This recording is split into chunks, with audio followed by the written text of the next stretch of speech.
राम्रो होइन फ्रिज लिएर हिँड्दैछन्। ल हेर्नुहोस् आइसक्रिमको डिप फ्रिज तानेर आन्दोलनकारीहरू अगाडि बढ्दै गरेको यो दृश्य हामीले देखाएका छौँ।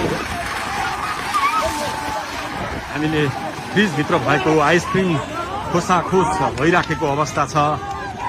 बाहिर निकालेर आन्दोलनकारीहरू फलफुल खाँदैछन्।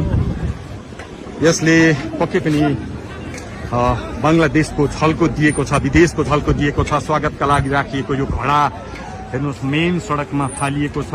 फलफुलका कुद्दै भाग्दै दौडिँदै गरेको अवस्था देख्न सकिन्छ। साँच्चै बङ्गलादेशको झल्को यति बेला कोटकोटको घाटबन्दिनीमा देख्न सकिन्छ। दर्शकवृन्द आगो लगाइदिए भनेर यहाँ आन्दोलनकारीहरू कराइरहेका छन्। माथि ढुङ्गा प्रहार भइराखेको छ। निकै नै गम्भीर छ, भयावह अवस्था छ।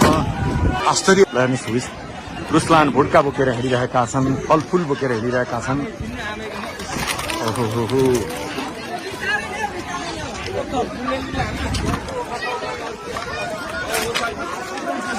हाटबटिनीमा लुटपाट मचिरहेको छ। यो दुःखद दृश्य हो।